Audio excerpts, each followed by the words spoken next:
ഇനി നമ്മൾ പോകുന്നത് ഏറെ പ്രധാനപ്പെട്ട മറ്റൊരു വാർത്തയിലേക്കാണ്. Reporter big break. അരീക്കോട് സായുധ പോലീസ് ക്യാമ്പിൽ സ്വയം നിറയൊഴിച്ച് ആത്മഹത്യ ചെയ്ത് SOG കമാൻഡോ.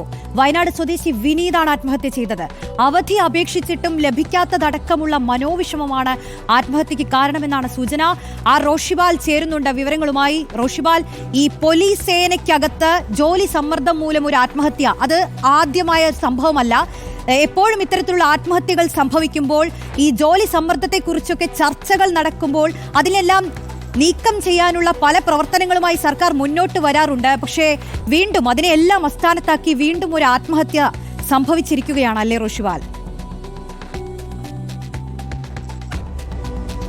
റോഷി, വേദനാജനകമായ സംഭവമാണ് അരീക്കോട് സായുധ പോലീസ് ക്യാമ്പിൽ ഇന്ന് ഉണ്ടായത്. ഏതാണ്ട് 9 മണിയോടെയാണ് സായുധ ക്യാമ്പിലെ SOG കമാൻഡോ വയനാട് സ്വദേശിയായ വിനീത ഈ റൈഫിൾ AK-47 റൈഫിൾ ഉപയോഗിച്ച് നിറയൊഴിച്ച് സ്വയം ജീവനൊടുക്കിയത്. ജോലി സമ്മർദ്ദമാണ് ഈ ആത്മഹത്യക്ക് കാരണമെന്ന് സഹപ്രവർത്തകർ പറയുന്നുണ്ട്. കാരണം കഴിഞ്ഞ ദിവസം ഒരു അവധി അപേക്ഷ നൽകിയിരുന്നു. ഭാര്യയുടെ ചികിത്സാർത്ഥം അവധി ആവശ്യപ്പെട്ടുകൊണ്ടാണ് കത്ത് നൽകിയത്. പക്ഷേ അത് അംഗീകരിച്ചില്ല. അതിന് പകരം കൂടുതൽ കടുത്ത പരിശീലനത്തിൻ്റെ പട്ടികയിലേക്ക് ഉൾപ്പെടുത്തി എന്ന ഒരു ആക്ഷേപവും ഇപ്പോൾ ഉയരുന്നുണ്ട്. അതുമായി ബന്ധപ്പെട്ട കൂടുതൽ വിവരങ്ങൾ ഇനിയും ലഭ്യമാകേണ്ടതുണ്ട്. ഏതായാലും ഇന്ന് ക്യാമ്പിലെ ശുചിമുറിയിൽ കയറി വാതിലടച്ച് അവിടെ കൈവശമുണ്ടായിരുന്ന AK-47 അത് ഉപയോഗിച്ചുകൊണ്ട് സ്വയം നിറയൊഴിച്ച് മരിക്കുകയായിരുന്നു. അപ്പോൾ തന്നെ മരണം സംഭവിച്ചു എന്ന വിവരങ്ങളാണ് പുറത്തു വരുന്നത്. ഏതായാലും മൃതദേഹം ഇപ്പോൾ സ്വകാര്യ ആശുപത്രിയിലാണ്. അല്പസമയത്തിനകം മഞ്ചേരി മെഡിക്കൽ കോളേജ് ആശുപത്രിയിലേക്ക് മാറ്റും. ഇത് സംബന്ധിച്ച അന്വേഷണം നാളെ പ്രഖ്യാപിച്ചേക്കും എന്നാണ് അറിയാൻ കഴിയുന്നത്. പോലീസ് വലിയ ഗൗരവത്തോടെയാണ് പോലീസ് ആസ്ഥാനം ഈ വിഷയത്തെ കാണുന്നത്. കാരണം സംസ്ഥാന പോലീസിലെ ഏറ്റവും അഭിമാനമുള്ള ഒരു വിഭാഗമാണ് SOG സ്പെഷ്യൽ ഓപ്പറേഷൻ ഗ്രൂപ്പ്. അത് തണ്ടർ ബോൾട്ട് എന്ന പേരിലാണ് അറിയപ്പെടുന്നത്. മാവോയിസ്റ്റ് വിരുദ്ധ സേന എന്ന പേരിൽ അടക്കം അറിയപ്പെടുന്ന ഏറ്റവും തീവ്രവാദ സ്വഭാവമുള്ള സംഘടനകൾ അമർച്ച ചെയ്യുക എന്ന ലക്ഷ്യത്തോടെയാണ് സംസ്ഥാന പോലീസിന് കീഴിൽ IRB ബറ്റാലിയൻ, ഇന്ത്യൻ റിസർവ് ബറ്റാലിയന് കീഴിൽ ഇങ്ങനെ SOG കമാൻഡോ സംഘത്തെ ഉണ്ടാക്കിയത്. കടുത്ത പരിശീലനമാണ്. ആ പരിശീലനം കഴിഞ്ഞ് ഏതാണ്ട് 10 വർഷത്തിലേറെയായി ഈ കമാൻഡോ സംഘത്തിൽ ഉള്ള ആളാണ് ഈ വയനാട് സ്വദേശിയായ വിനീത്. ഈ പ്രയാസങ്ങൾ തനിക്ക് അവധി അനുവദിക്കാത്തതും അതുമായി ബന്ധപ്പെട്ട മാനസിക പ്രയാസങ്ങളടക്കം സഹപ്രവർത്തകരോട് പങ്കുവച്ചിരുന്നു എന്നാണ് സഹപ്രവർത്തകരിൽ നമുക്ക് ലഭിക്കുന്ന വിവരം. ഏതായാലും നേരത്തെ PV അൻവർ MLAയും ഇതേ അരീക്കോട് സായുധ പോലീസ് ക്യാമ്പിന് നേരെ വലിയ ആരോപണങ്ങൾ ഉന്നയിച്ചിരുന്നു.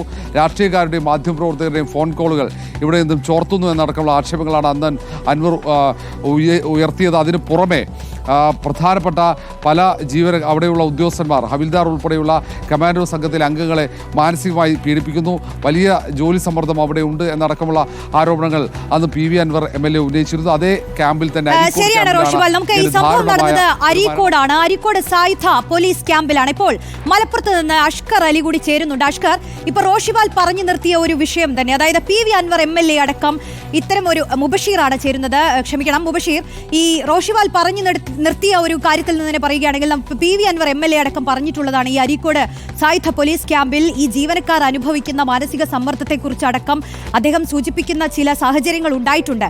ഇതിപ്പോൾ ഒരു അവധി അപേക്ഷ ചോദിച്ചിട്ട് അത് കിട്ടിയില്ല എന്ന ഒരു കാര്യത്തിന് ഇത്തരത്തിൽ ഒരു പോലീസുകാരൻ മാനസിക സമ്മർദ്ദത്തിലേക്ക് എത്തുമ്പോൾ അത് എത്രത്തോളം ഗുരുതരമാണ് മുബഷീർ? ഇതെങ്ങനെയായിരിക്കും സംഭവിച്ചിട്ടുണ്ടാവുക? കൂടുതൽ നിഗമനങ്ങളിലേക്കും ഊഹങ്ങളിലേക്കും ഒന്നും നമുക്ക് എത്തിച്ചേരാൻ കഴിയില്ല. പക്ഷേ പ്രാഥമികമായി ഈ ഒരു സാഹചര്യത്തിൽ മനസ്സിലാക്കാൻ പറ്റുന്ന കാര്യങ്ങൾ എന്തൊക്കെയാണ് മുബഷീർ? അതായത് റോഷിനി, സമാനമായ സംഭവങ്ങൾ അല്ലെങ്കിൽ അത്തരത്തിലുള്ള പരാതികൾ അരീക്കോട് SOG ക്യാമ്പ് ഈ മേഖല കേന്ദ്രീകരിച്ച് നേരത്തെയും ഉണ്ടായിരുന്നു എന്നുള്ളതാണ് നമുക്ക് പരിശോധിക്കുമ്പോൾ മനസ്സിലാക്കാൻ സാധിക്കുന്നത്. ഞാൻ ഓർക്കുകയാണ്, 1 വർഷം മുൻപ് സമാനമായ രീതിയിലുള്ള ഒരു ആരോപണം SOGയുമായി ബന്ധപ്പെട്ട് ഉയർന്നു വന്നിരുന്നു. അതായത് ആ ഒരു സമയത്ത് കോഴിക്കോട് വടകര സ്വദേശിയായിട്ടുള്ള ഹവിൽദാർ PK മുബഷിറിനെ അവിടെ ട്രെയിൻ ചെയ്തിരുന്ന പോലീസുകാരനായിരുന്നു. അവിടെ നിന്നും രാവിലെ മുതൽ കാണാതായ ഒരു സംഭവം ഉണ്ടായിരുന്നു. അവിടെ ആ രീതിയിലുള്ള തൊഴിൽ പീഡനം ഉണ്ടായതിനെ തുടർന്നാണ് അദ്ദേഹത്തെ കാണാതായത് എന്നുള്ളതായിരുന്നു വിവരം. അത്തരത്തിൽ അവിടെ പരിശീലനത്തിന്റെ ഭാഗമായി അവിടെ മുതിർന്ന ഉദ്യോഗസ്ഥരുൾപ്പെടെ കീഴുദ്യോഗസ്ഥരോട് അത്തരത്തിൽ പെരുമാറുന്നുണ്ടെന്നൊരു ആരോപണം വളരെ വ്യാപകമായി പുറത്തു നിലനിൽക്കുന്നു. അത്തരം ഒരു പശ്ചാത്തലത്തിൽ കൂടിയാണ് ഒരു ഉദ്യോഗസ്ഥന്റെ ഈ ഒരു നിയോഗ വാർത്ത ഇപ്പോൾ പുറത്തു വന്നിരിക്കുന്നത്. എന്തായാലും ഗുരുതരമായ ഒരു സംഭവമായി തന്നെ ഇതിനോടകം ചർച്ചയായിട്ടുണ്ട്. നിലവിൽ ഈ മരണപ്പെട്ട ജീവൻ നഷ്ടമായിട്ടുള്ള SOG ക്യാമ്പിലെ പോലീസുകാരനായിട്ടുള്ള വിനീതിന്റെ മൃതദേഹം സൂക്ഷിച്ചിരിക്കുന്നത് അരീക്കോട് സ്വകാര്യ ആശുപത്രിയായിട്ടുള്ള മദർ ഹോസ്പിറ്റലിലാണ്. പോസ്റ്റ്മോർട്ടം നടപടി ഉൾപ്പെടെയുള്ള പ്രവർത്തനങ്ങൾ ഇനി പൂർത്തിയാകേണ്ടതുണ്ട്. അതോടൊപ്പം തന്നെ ഇൻക്വസ്റ്റ് നടപടികളും പൂർത്തിയാക്കേണ്ടതുണ്ട്. പോസ്റ്റ്മോർട്ടം മഞ്ചേരി മെഡിക്കൽ കോളേജിലാകും നടക്കുക എന്നുള്ളതാണ് നിലവിൽ നമുക്ക് മനസ്സിലാകാൻ സാധിക്കുന്നത്. എന്തായാലും SOG ക്യാമ്പിലും വലിയ ഞെട്ടലുണ്ടാക്കുന്ന ഒരു സംഭവം തന്നെയാണ്. അത് അത്രത്തോളം രഹസ്യ സ്വഭാവത്തിൽ പ്രവർത്തിക്കുന്ന ഒരു പോലീസ് സംഘമാണിത്. വിശേഷിച്ചും ഈ വടക്കൻ കേരളത്തിൽ ഉൾപ്പെടെ മാവോയിസ്റ്റ് ബാധിത മേഖലയിൽ ഉൾപ്പെടെ പ്രത്യേക സംഘമായി ഇറങ്ങി അന്വേഷണത്തിന് വേണ്ടി ഇറങ്ങി പ്രവർത്തിക്കുന്ന ഒരു സംഘമാണ്. നേരത്തെ കരുളായിലൊക്കെ തന്നെ പലതരത്തിലുള്ള ഓപ്പറേഷൻ ഉണ്ടായിരുന്ന സമയത്ത് SOG ക്യാമ്പിലെ പോലീസുകാരായിരുന്നു അതിന് നിയോഗിച്ചിരുന്നതും അതിന് പോയിരുന്നതും നമ്മൾ കണ്ടതാണ്. ഇക്കഴിഞ്ഞ വയനാട് ഒരു മാവോയിസ്റ്റ് കേസുമായി ബന്ധപ്പെട്ട സംഭവങ്ങളിലൊക്കെ തന്നെ SOG പോലീസിന്റെ ഇടപെടൽ തന്നെയായിരുന്നു ഉണ്ടായിരുന്നത്. അത്രത്തോളം അതീവ രഹസ്യമായിട്ട് അവരിൽ നിന്നും ഒരു തരത്തിലുള്ള വാർത്തകളോ വിവരങ്ങളോ പുറത്തു വരാത്ത രീതിയിലുള്ള ഒരു പ്രവർത്തനം, അതിനുള്ളിൽ തന്നെ കോൺഫിഡൻഷ്യലായിട്ട് ആ നിലയിൽ മുന്നോട്ട് പോകുന്ന ഒരു ചിട്ടയായ പ്രവർത്തനങ്ങളിലൂടെയാണ് SOG ക്യാമ്പ് പ്രവർത്തിച്ചിരുന്നത് എന്നുള്ളതാണ്. അതിനുള്ളിൽ സ്വാഭാവികമായിട്ടും കഴിഞ്ഞ കുറെ കാലങ്ങളായിട്ട് ഇത്തരത്തിലുള്ള പരാതികൾ ഉയർന്നു കേൾക്കുന്നുണ്ട്. തൊഴിൽ പീഡനമുണ്ട്, ഉദ്യോഗസ്ഥരുടെ വലിയ രീതിയിലുള്ള അടിച്ചമർത്തലുണ്ട്, കീഴ്ത്തട്ടിലുള്ള ഉദ്യോഗസ്ഥർക്കെതിരായ വലിയ രീതിയിലുള്ള പീഡനങ്ങൾ അവിടെ നിലനിൽക്കുന്നുണ്ടെന്ന പരാതി ഉണ്ടായിരുന്നു. അതിനിടയിൽ ചില ഉദ്യോഗസ്ഥരൊക്കെ തന്നെ ഈ നിലയിൽ ആദ്യമായിട്ട് പോലീസ് സേനയിൽ ചേർന്ന് പിന്നീട് SOG ക്യാമ്പിലേക്ക് മാറ്റപ്പെട്ട ഉദ്യോഗസ്ഥർക്ക് അടുത്ത തൊഴിൽ പീഡനം, ഉദ്യോഗസ്ഥരുടെ മാനസികമായിട്ടുള്ള പീഡനമൊക്കെ തന്നെ ഉണ്ടായതിനെ തുടർന്ന് അവിടെ നിന്നും കാണാതാകുന്ന ഒരു സാഹചര്യം ഉൾപ്പെടെ ഉണ്ടായി. നേരത്തെ ഞാൻ ചൂണ്ടിക്കാണിച്ച സംഭവം ഉൾപ്പെടെ അതിന് തെളിവാണ് എന്നുള്ളതാണ്. അതിന് ഏറ്റവും ഒടുവിലത്തെ ഉദാഹരണമായി ഇപ്പോഴത്തെ ഒരു മരണം മാറുന്നു എന്നുള്ളതാണ് ഏറ്റവും സങ്കടകരമായിട്ടുള്ള ഒരു കാര്യം. പിന്നെ ഇത് വയനാട് സ്വദേശിയാണ് എന്നുള്ളതാണ് നിലവിൽ നമുക്ക് മനസ്സിലാക്കാൻ സാധിക്കുന്നത്. അദ്ദേഹത്തിന് ലീവ് ലഭിക്കാത്തതിനെ തുടർന്നാണ് ഇപ്പോൾ ഈ ആത്മഹത്യയിലേക്ക് എത്തിയത് എന്നുള്ളതാണ് മനസ്സിലാക്കാൻ സാധിക്കുന്നത്. പല ഘട്ടങ്ങളിലായി SOG ക്യാമ്പിൽ നിന്ന് ഇത്തരത്തിലുള്ള വിവരങ്ങൾ പുറത്തു വരാറുണ്ടെങ്കിലും അത് പലപ്പോഴും വാർത്തയാകാറില്ല, അല്ലെങ്കിൽ അതിന്റെ ഒരു പൂർണ്ണ തലത്തിലേക്ക് പോകാറില്ല എന്നുള്ളതാണ്.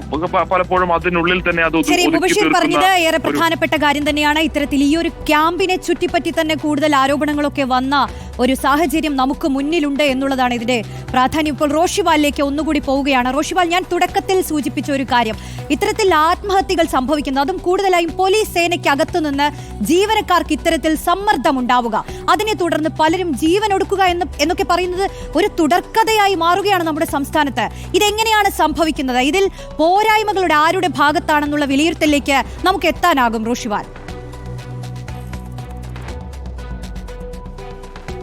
റോഷി, ഒന്ന്, സംസ്ഥാനത്ത് കഴിഞ്ഞ കുറച്ചു കാലമായി പോലീസ് സേനയിൽ ജോലി സമ്മർദ്ദം അല്ലെങ്കിൽ മറ്റ് പല മാനസിക സമ്മർദ്ദങ്ങൾ കാരണം ഒട്ടേറെ പോലീസ് ഉദ്യോഗസ്ഥന്മാർ ജീവനൊടുക്കിയ സംഭവങ്ങളുണ്ട്. അത് കൂടുതൽ വ്യാപകമാകുന്നു എന്ന ഒരു വിലയിരുത്തലുമുണ്ട്. അതിൻ്റെ അടിസ്ഥാനത്തിൽ അവർക്ക് മാനസിക സമ്മർദ്ദം കുറക്കാനുള്ള പ്രത്യേക പദ്ധതികൾ ഉൾപ്പെടെ പോലീസ് സേനയിൽ ആവിഷ്കരിച്ചിരുന്നു. പക്ഷേ എന്നിട്ട് പോലും ഈ ജീവൻ ഒടുക്കുന്ന ആത്മഹത്യ നിരക്ക് പോലീസ് സേനയിൽ വർദ്ധിക്കുകയാണ്. കാരണം കൃത്യമായ അവധി ലഭിക്കുന്നില്ല, ഒപ്പം കൂടുതൽ സമയം ജോലി ചെയ്യേണ്ടി വരുന്നു. ശിക്ഷാ നടപടികൾ, മേലുദ്യോഗസ്ഥന്മാരുടെ ഭാഗത്തുനിന്നുണ്ടാകുന്ന ജോലി പീഡനങ്ങൾ, മാനസികമായ പീഡനങ്ങൾ ഉൾപ്പെടെ ആത്മഹത്യക്ക് കാരണമാകുന്നു എന്ന വിലയിരുത്തലാണ് പോലീസ് സേനയിൽ ഉണ്ടായത്. അതിൻ്റെ അടിസ്ഥാനത്തിലാണ് അവർക്ക് മാനസിക ധൈര്യം നൽകുന്ന ഒട്ടേറെ പദ്ധതികൾ, അതിനൊപ്പം തന്നെ ജോലിഭാരം കുറക്കാനുള്ള നടപടികൾ, ഇങ്ങനെ ഒട്ടേറെ കാര്യങ്ങൾ അത് മേലുദ്യോഗസ്ഥന്മാർ ആലോചിച്ച് അത് തീരുമാനിച്ചിരുന്നു. പക്ഷേ അതൊന്നും നടപ്പിലായിട്ടില്ല. ഏതായാലും കൂടുതൽ ജോലിഭാരം തന്നെയാണ് പലരുടെയും ആത്മഹത്യയിലേക്ക് നയിക്കുന്നത്. മാനസിക സമ്മർദ്ദം വളരെ വലുതാണ്, കഠിനമായ മാനസിക സമ്മർദ്ദമുണ്ട്. പിന്നെ മേലുദ്യോഗസ്ഥന്മാരുടെ ചില ഉദ്യോഗസ്ഥന്മാരുടെ ഭാഗത്തുനിന്നൊക്കെ മാനസിക പീഡനങ്ങളുണ്ട്.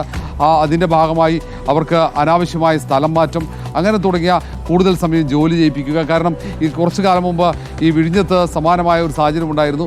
48 മണിക്കൂർ തുടർച്ചയായ ഒരു പോലീസ് ഉദ്യോഗസ്ഥന് ഡ്യൂട്ടി നൽകിയ സംഭവങ്ങൾ ഉൾപ്പെടെ ഉണ്ടായിരുന്നു. ഒരു പോലീസ് ഉദ്യോഗസ്ഥന് 48 മണിക്കൂർ തുടർച്ചയായി അവധിയില്ലാതെ ഡ്യൂട്ടി നൽകുക, അങ്ങനെയുള്ള ഒരു മനുഷ്യത്വരഹിതമായ നടപടികളൊക്കെ ചിലയിടങ്ങളിലും പോലീസിനകത്ത് ഉണ്ടായിട്ടുണ്ട്. അത് ശരി റോഷിവാൽ, എന്തായാലും റോഷിവാൽ പറഞ്ഞതുപോലെ മനുഷ്യത്വരഹിതമായ പല നടപടികളും ഈ പോലീസ് സേനയ്ക്കകത്ത് നടക്കുന്നു എന്നുള്ളതിന്റെ മറ്റൊരു ഉദാഹരണമായി മാറുകയാണ് ഈ ഒരു ആത്മഹത്യയുമെന്ന് നമുക്ക് പ്രാഥമികമായി തന്നെ പറയേണ്ടി വരും.